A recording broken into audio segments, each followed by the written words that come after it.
시편 40편 1절부터 5절까지의 말씀을 같이 읽겠습니다. 내가 여호와를 기다리고 기다렸더니 귀를 기울이사 나의 부르짖음을 들으셨도다.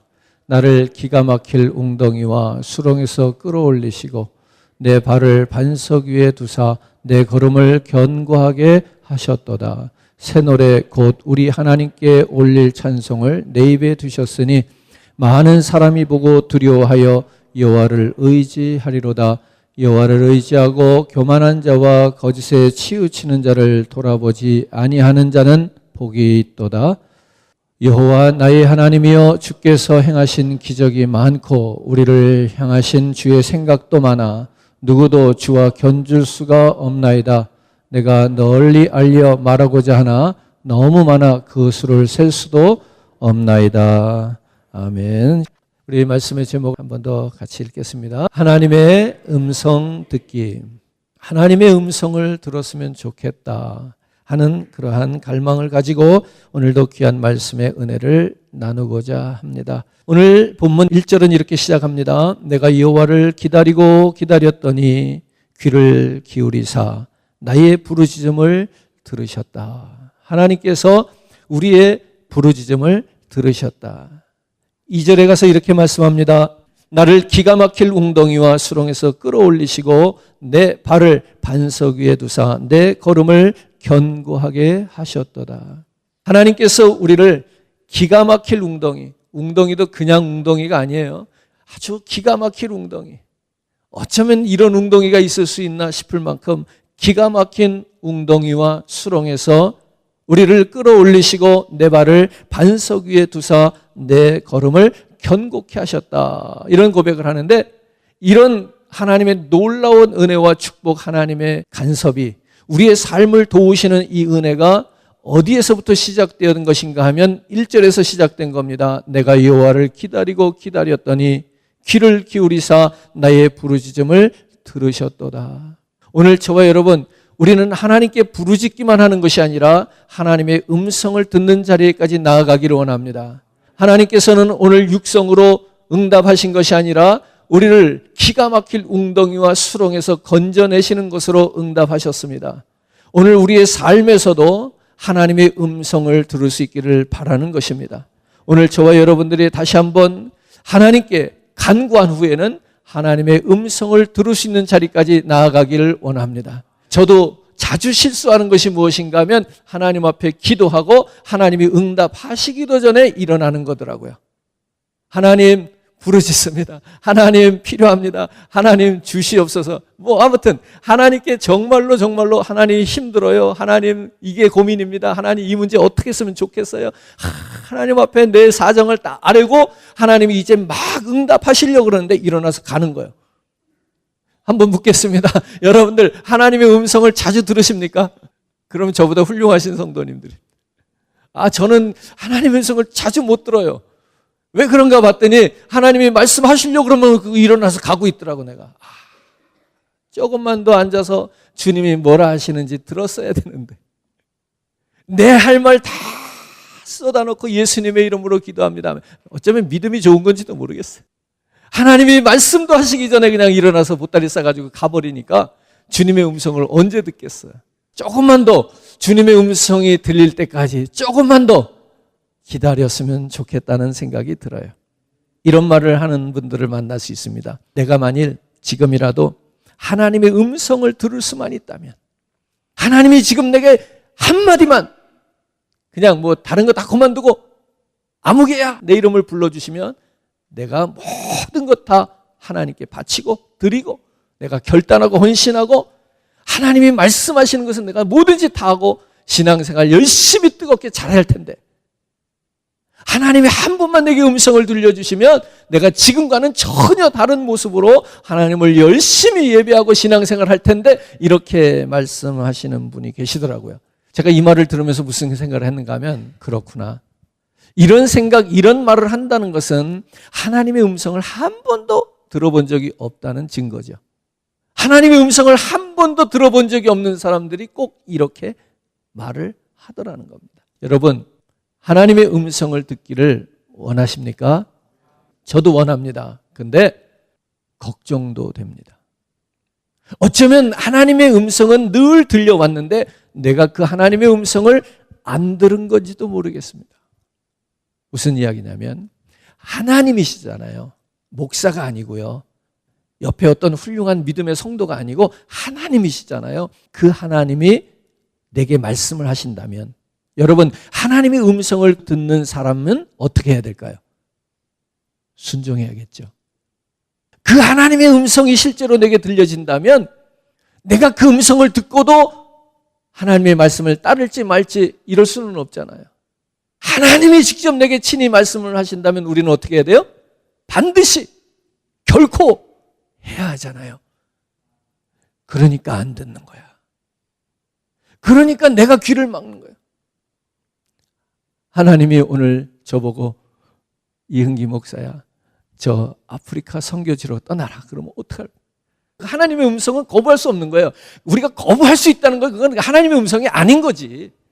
오늘 여러분들에게도 아무개야, 너 평신도 선교사로 어디로 떠나라. 그러면 가정은 어떡하고요? 직장은 어떡하고요? 내가 그 계획한 일들, 내가 이루고자 하는 꿈들이 있는데 이건 다 어떡하고요? 그러지 않겠습니까? 그러니까요, 우리가 참 우리 스스로 모순에 빠져 있는 거예요. 하나님의 음성을 듣기를 원합니다. 하나님 내게 음성을 들려주세요. 어떻게 하면 하나님의 음성을 들을 수 있을까요? 하면서도 또 한편으로는요, 스스로가 귀를 막고 있는 거예요. 그렇더라도 오늘 하나님의 음성을 듣는 것은 우리에게 필요한 것이고 중요한 것입니다. 왜 그런가 하면 하나님의 음성을 들음으로 인해서 우리가 뭐 선교지로 보냄을 받고 뭐 특별한 어떤 사명을 받고 이런 것도 있겠지만 기본적으로 하나님의 음성을 우리가 왜 들어야 되는가 하면 하나님과의 교제 때문에 그래요. 그리스도인이라면 적어도 하나님과의 교통함, 친밀한 교제가 있어야 되겠는데 그 하나님과의 친밀한 교제를 위해서 우리는 하나님의 음성을 들을 필요가 있다는 거예요. 하나님은 우주 저 멀리 계신 분이 아니라 우리와 함께 계시는 분인데 나와 함께 계시며 나와 동행하시고 더 적극적인 표현은 뭐예요? 내 안에 계신데 내 안에 계시는 그 하나님과 내가 한마디도 주고받을 수 없다면 무슨 의미가 있겠어요? 사랑하는 사람과 관계를 이야기할 때에 가장 자주 언급되고 지적받는 게 뭐냐면 대화예요. 하나님이 내 안에 내주하신다 하더라도 내가 그 하나님과 주고받는 하나님의 음성을 들을 수 없다면 하나님과의 교통이 어려움이 생기는 거예요. 서먹서먹해지는 거예요. 멀어지는 거예요. 그 좋았던 관계도 깨어질 수 있더라는 얘기예요. 그렇기 때문에 오늘 하나님은 내 안에서 우리의 삶과 늘 동일하게 같이 계시는 분이시기 때문에 그 하나님과 반드시 우리는 교통함을 이루어야 된다. 내가 말하는 것이 문제가 아니라 하나님의 음성을 들을 수도 있어야 되겠다는 겁니다. 아멘이죠? 예를 들면 부모가 주로 말을 많이 하죠. 부모가 말씀을 많이 하고 자녀들이 듣기만 한다고 그것이 건강한 건 아니라는 거예요. 자녀들도 부모에게 말할 수 있어야 된다는 거예요. 이것이 주고받는 대화가 있어질 때에 건강한 거예요. 오늘 하나님과의 성도의 관계가 건강한 관계가 되려면 이렇게 우리의 필요만 하나님께 아뢰는 것이 아니고 또 일방적으로 예를 들면 목사를 통해서 설교를 듣는 하나님의 음성이 들려지기만 하는 강요되는 어떤 그런 주입적인 것뿐만이 아니라 오늘 우리 성도가 하나님께 말씀드려지고 하나님의 말씀이 또 우리에게 들려지는 이러한 관계가 잘 될 때에 하나님과의 건강한 교제의 관계가 이루어질 수 있다는 것입니다. 자, 이 얘기는 뭐냐면 그리스도인이라면 누구라도 하나님과 교제할 수 있으며 하나님의 음성을 들을 수 있다는 이야기입니다. 우리 말씀을 한 군데 참고하겠습니다. 요한복음 10장 3절 4절을 같이 읽습니다.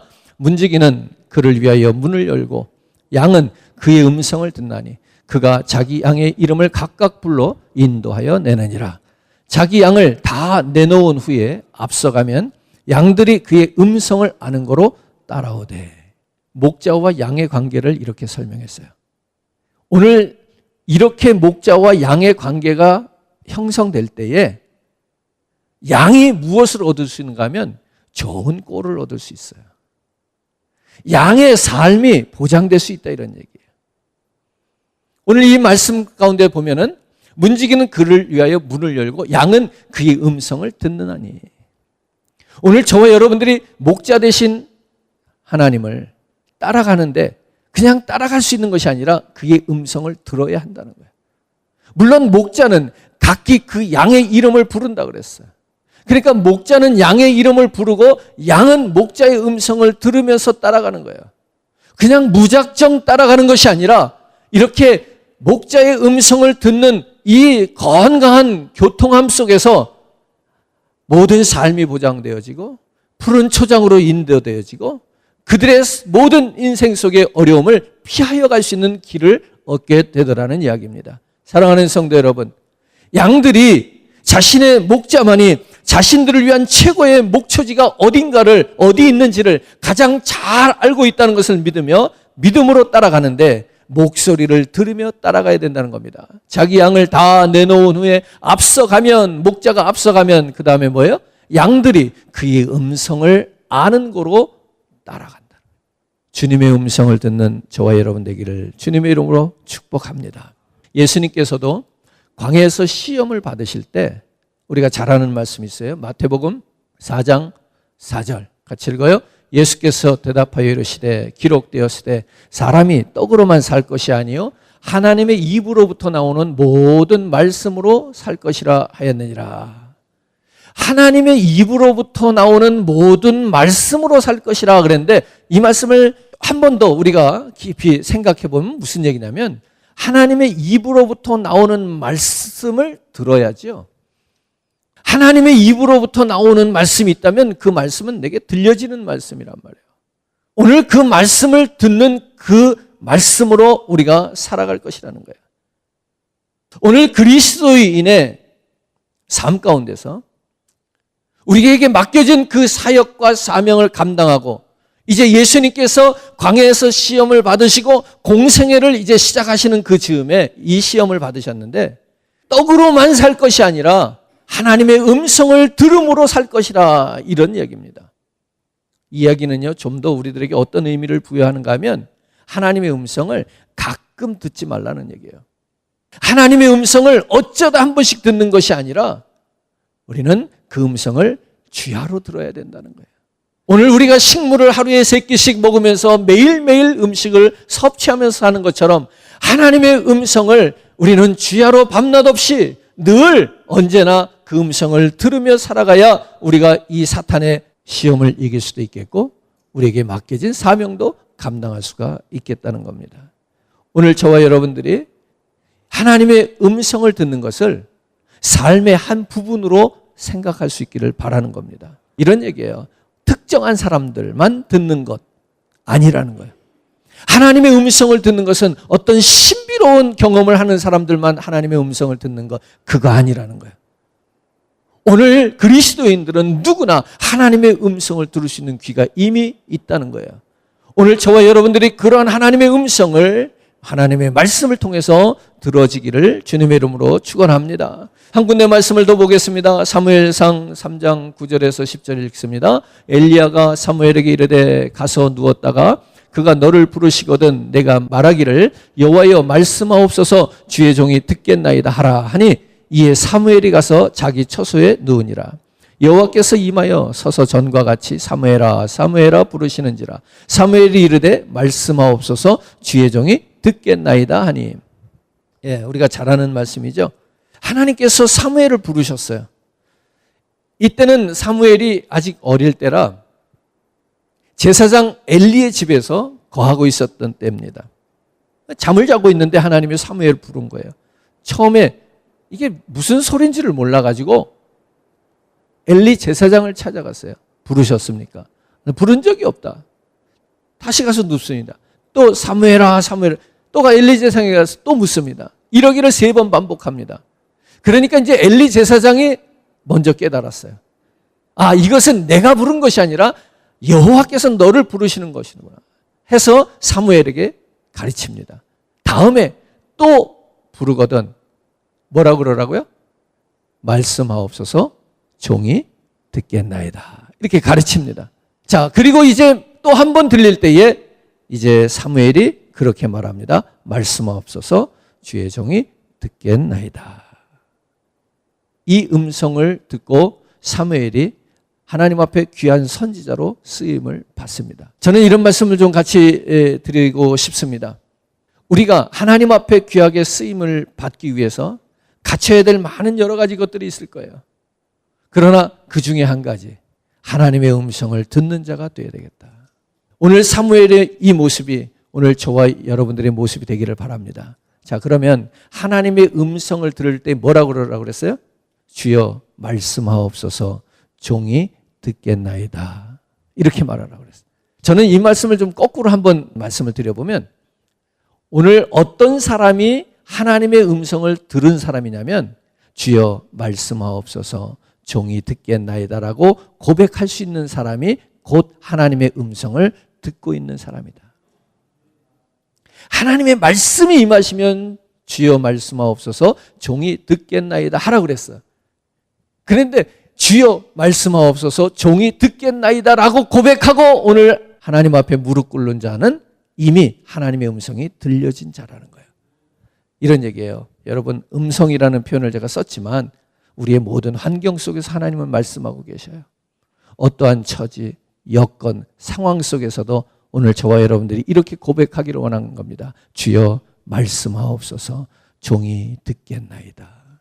그러니까 이런 자세는 어떤 특정한 시간이나 특정한 경험 속에서 이루어지는 것이 아니라 오늘 우리의 삶 속에서 자연스럽게 이러한 모습들이 계속 반복적으로 일어나져야 된다는 것입니다.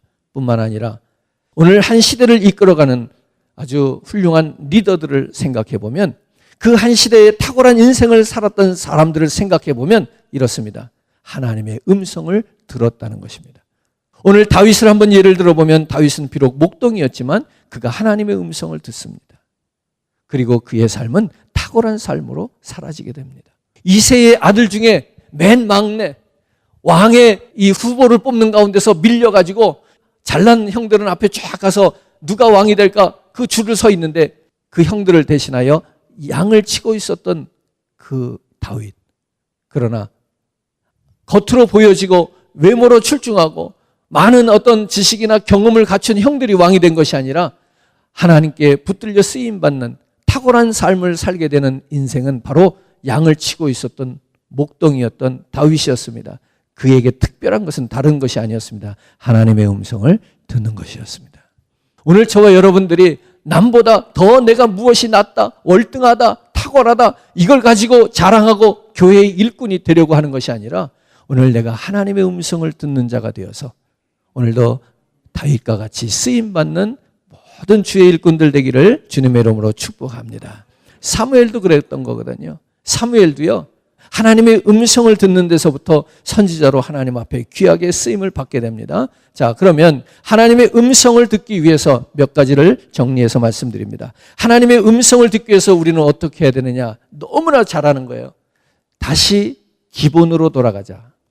다시 기본으로 돌아가서 하나님의 음성을 듣는 데부터 시작했으면 좋겠다. 이런 마음을 가지고 제가 말씀을 준비했어요. 즉, 하나님의 음성을 듣는 첫 번째는요, 말씀을 읽는 데부터 시작해야 돼요.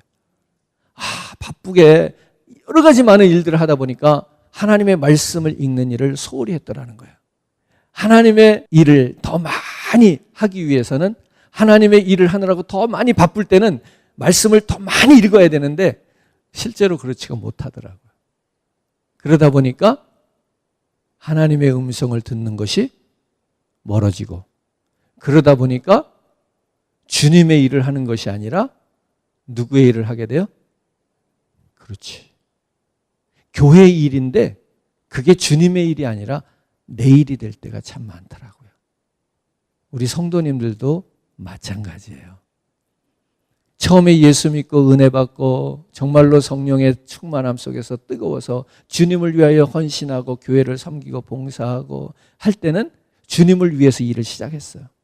근데 그 일이 점점 많아지고 복잡해지고 다양해지고 더 많이 하다 보니까 언제부턴가는 주님의 일이 아니라 내 일이 돼버렸어요. 이게 어디서 왔는가 하면 말씀을 읽지 않는 데서 오는 거예요. 하나님의 음성을 듣지 않는 데서 온 거예요. 하나님의 음성을 더 많이 자주 들었어야 되는데 바쁘다는 이유 때문에 하나님의 음성을 듣는 것이 더 멀어졌던 거예요. 그러면서 자연스럽게 찾아온 것은 주님의 일을 하는 것 같은데 내 일을 하는 거예요. 사실 지난주에 제가 2년 만에 담임 목사 취임을 했는데 같은 마음이에요. 첫째는 내 자신에게 그런 다짐을 했어요. 주님을 위한 목회를 하자. 두 번째는 교회를 성도님들에게 돌려드리자. 제가 지금 목회 20년이 넘었습니다. 제가 목회를 하면서 보니까 내 목회할 수 있어요. 내 목회. 성도님들한테 인정받고 칭찬받고 그러면서도 내 목회할 수 있어요. 내 마음대로. 이제서 제가 비로소 하나님 앞에 무릎 꿇고 또 제 안에서 스스로가 제 안에서 저 혼자 제 안에서 그런 마음을 하나님께 고백하고 드리는 거예요. 교회를 목사가 다 갖지 말고 성도들께 돌려드리자. 교회는 원래부터 내 것이 아니었어요. 근데 내가 내 것처럼 했던 때가 많았어요. 성도님들의 많은 지지를 받으면 지지를 받을수록 내 마음대로 하려고 그랬어요.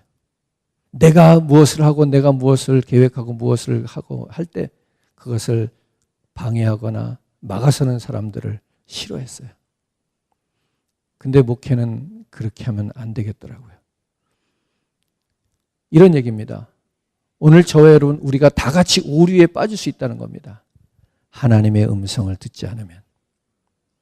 시시각각으로 들려오는 하나님의 음성을 듣지 않으면 목회자는 목회자로서 하나님의 뜻대로 목회하는 것이 아니라 자기의 뜻대로 목회할 수 있어요. 여러분들은 여러분들의 입장에서 이 말씀을 적용하시면 돼요.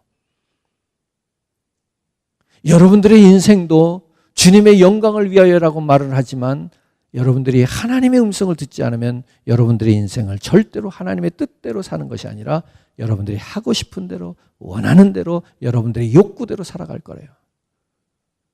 이것이 오늘 우리 모두가 빠질 수 있는 함정이라는 거예요. 무엇하지 않으면? 하나님의 음성을 듣지 않으면. 히브리서 말씀을 읽습니다. 4장 12절입니다. 하나님의 말씀은 살아있고 활력이 있어 좌우의 날선 어떤 검보다 예리하여 혼과 영과 및 관절과 골수를 찔러 쪼개기까지 하며 또 마음의 생각과 뜻을 판단한다고 그래요. 디모데후서 3장 16절 모든 성경은 하나님의 감동으로 된 것으로 교훈과 책망과 바르게 함과 의로 교육하기에 유익하다. 여러분 하나님의 말씀을 읽으셔야 돼요. 그 말씀에서 감동을 받으시고 하나님의 음성을 들어야 돼. 오늘 그 말씀이 내게 교훈하고 교육하고 가르치는 것을 받아야 돼요. 거기에 하나님의 음성이 있다는 것을 잊지 않게 되기를 주님의 이름으로 축복합니다. 한 군데 더 읽겠습니다. 이사야서 55장 8절 이는 내 생각이 너희 생각과 다르며 내 길은 너희 길과 다름이라 여호와의 말씀이니라. 우리가 다 같이 교회 일, 흔히 하는 말로 교회 일을 해. 그러면은 다 주님의 일인 것 같죠? 아니더라는 거예요. 앞에서도 제가 고백했잖아요. 제가 목회를 한다는 것은 교회에서 목사로서의 일을 한다는 것은 다 주님을 위한 일인 것 같지만 아닐 수 있는 거예요. 나를 위한 것이 될 수도 있더라고요. 그래 보세요. 뭐라 그래요? 내 생각이 너희 생각과 다르며 내 길은 너희 길과 다르다. 인정하라 해야 되나? 내가 이것이 주님의 길입니다. 이것이 은혜의 길입니다. 이것이 신앙의 길입니다. 그런데 하나님의 생각과 다르다면 어떡하시겠어요? 그래서 우리는 계속 하나님의 음성을 들어야 되는 거예요. 그 음성은 하나님의 말씀을 통해서 들을 수 있기를 주님의 이름으로 축복합니다. 두 번째는요, 성령의 감동입니다. 성령의 감동이 있어야 하나님의 음성을 들을 수 있다. 우리가 말씀을 이야기했는데요. 말씀은 누가 기록했어요? 저자들이 기록했는데 그 저자들을 누가 감동시켰어요? 성령 하나님이. 성령 하나님이 그 사람들의 마음을 감동시켜서 기록하게 한 것이 성경이에요. 그러니까 우리는 성경의 저자는 성령님이다 이렇게 말하는 거예요. 여러분 국민학교 때, 중학교 때 학창 시절에 국어 시간이 있었잖아요. 국어 시간. 국어 시간에 보면은 시를 공부하는 시간이 있어요. 시. 그럼 시를 하나 쭉 칠판에다가 선생님이 시를 적습니다. 그러면서 이 산은 무엇을 의미하는지, 이 시 속에 등장하는 이 꽃은 무엇을 의미하는지 그런 의미들을 받아 적었어. 그리고 나중에 시험이 나오는 거예요. 그죠? 아무개 시인이 무슨 시 속에서 말하는 그 들국화는 무엇을 의미하는가? 1, 2, 3, 4번. 정답을 거기다 적고 그랬잖아요. 근데 지금 와보니까 그게 얼마나 참 부족한 교육이었는가를 생각해 봐요. 무슨 얘기냐면 그건 시인한테 물어봐야지. 안 그래요? 그 들국화가 정말로 누님을 상징하는 건지 아니면 그냥 들국화 저 핀 흔한 저 들국화를 상징하는 건지 그건 누구만 알아요? 그 시를 쓴 시인만 알아. 근데 우리는 국어 선생님한테 받아 적고 그걸 답안지로 쓰고 그걸 외웠어. 오늘 성경을 우리가 그렇게 습득하는 경우도 많거든요. 이건 이거고 저건 저거고 공식적으로 해서 그것을 그대로 학습하는 경우가 많아요. 근데 여러분 그것은 온전한 해석이 될 수 없어요. 저자의 의도와 상관없는 해석은요 잘못된 거예요. 성경은 성령 하나님의 감동으로 기록된 책이기 때문에 하나님의 말씀 성경을 통해서 우리가 하나님의 음성을 듣는 건 맞지만 내 감동으로 성경을 이해하고 받아들이면 하나님의 음성이 아니에요. 내가 그 성경을 읽을 때 그 성경을 기록해 하신, 그렇게 감동케 하신 그 성령 하나님이 오늘 읽는 나, 독자인 나를 또다시 같은 감동으로 감동케 하셔서 그 성경을 읽을 때에 진정한 저자의 의도가 내게 전달된다는 거예요. 그러니까 우리가 성경을 읽는다, 성경에서 하나님의 음성을 듣는다고 했지만 그 글씨 자체 그 뜻을 의미하기보다는 그보다 더 깊은 성령의 감동이 같이 있을 때 하나님의 음성을 들을 수 있겠다는 거예요. 아멘이죠. 똑같은 사람이 성경을 읽는데 해석을 다르게 한다는 얘기입니다. 그러니까 이단이 나온 거잖아요. 그죠? 성경을 같이 들고 다니고 성경을 같이 공부하는데 다르게 해석하는 거예요. 이건 뭐냐면 인간의 해석이 들어갔기 때문에 그렇다. 오늘 성경은 누가 가장 정확한 해석을 할 수 있느냐? 아무개 학자가 아니라 어떤 위대한 신학자가 아니라 성령 하나님이신 거예요. 왜? 그분이 저자니까. 오늘 그 성령 하나님의 감동이 있어야 우리가 그 하나님의 음성을 들을 수 있다는 것을 인정할 수 있기를 바랍니다. 오늘 그 하나님의 생각은 내 머릿속에 있는 생각과 같지 않다는 것, 이것을 꼭 기억해야 됩니다. 한 군데 더 읽겠습니다. 요한복음 16장 13절 말씀을 읽겠습니다. 그러나 진리의 성령이 오시면 그가 너희를 모든 진리 가운데로 인도하시리니 그가 스스로 말하지 않고 오직 들은 것을 말하며 장래일을 너희에게 알리시리라. 성령 하나님을 우리가 사모해야 되는 이유입니다. 그 성령 하나님이 오시면, 진리의 성령이 오시면 그가 너희를 모든 진리 가운데로 비로소 인도할 수 있다는 겁니다. 오늘 비로소 우리가 하나님의 진실한 그 뜻을, 그 음성을 들을 수 있겠다는 겁니다. 요한복음 14장 26절의 말씀입니다. 보혜사 곧 아버지께서 내 이름으로 보내실 성령, 그가 너희에게 모든 것을 가르치고 내가 너희에게 말한 모든 것을 생각나게 하시리라. 보혜사 성령, 그 성령 하나님이 우리 안에 감동하실 때에 그 감동으로 인하여서 우리가 어떻게 해요? 모든 것을 말하고 모든 것을 가르침을 받을 수 있겠다는 얘기예요. 하나님의 성령을 따라 살아야 되는 이유입니다. 우리가 성령 충만한 삶을 추구하는 이유입니다. 우리가 잘 아는 것처럼 오늘 예수님께서도 직접 이렇게 말씀을 하십니다. 요한복음 20장 22절 말씀입니다. 이 말씀을 하시고 그들을 향하사 숨을 내쉬며 이르되 성령을 받아라. 예수님께서 성령을 받아라 이렇게 말씀하셔요. 무엇 때문이겠어요? 하나님의 음성을 들어야 하기 때문이에요. 오늘 성령의 감동으로 저와 여러분들이 하나님의 음성을 듣게 되기를 축복합니다. 세 번째는요, 기도해야 하는 겁니다. 기도를 통해서 하나님의 음성을 들을 수 있기를 바랍니다. 이런 말이 있어요. 기도는 하늘 문을 여는 열쇠다. 오늘 여러분 열쇠 있으십니까? 하늘 문은 열 수 있는 그런 열쇠 갖고 계십니까? 저는 이렇게 한번 이 기도의 능력을 한번 생각해 봤어요. 기도는 하나님의 능력을 나의 노력과 연결시키는 고리다. 내 노력 없이 되는 일은 없어요. 그런데 내가 노력한다고 되는 것도 아니에요. 무슨 얘기냐면 하늘의 능력과 나의 노력이 연결되어질 때 이게 제대로 된 어떤 힘이 나온다. 우리가 말하는, 우리가 꿈꾸는 그런 일을 볼 수 있겠다는 겁니다. 여러분, 하늘의 능력을 믿으시죠? 아멘. 그거 하늘의 능력만 바라면 안 되고 무엇도 해야 돼요? 노력도 해야 돼요. 노력하면 성공하는 거 아시죠? 근데 노력만 갖고 되는 게 아니에요. 하늘의 능력이 함께 해야 돼요. 그걸 연결하는 고리가 바로 기도가 아닐까 생각해 봅니다. 오늘 저와 여러분들이 이 기도를 통해서 우리가 하늘의 문을 열고 정말로 하나님의 능력을 우리의 삶 가운데 연결시켜 가서 정말로 기적과 같은 인생을 살아봤으면 좋겠습니다. 오늘 끝으로 한 구절 더 말씀을 보겠습니다. 미가서 7장 7절입니다. 오직 나는 여호와를 우러러보며 나를 구원하시는 하나님을 바라보나니 나의 하나님이 나에게 귀를 기울이시로다. 아멘. 하나님은 우리에게 귀를 기울이시는 하나님이에요. 여러분, 기도하셔서 꼭 응답받는, 응답을 확인하는 그 가운데서 하나님의 음성을 듣게 되기를 주님의 이름으로 축복을 드립니다.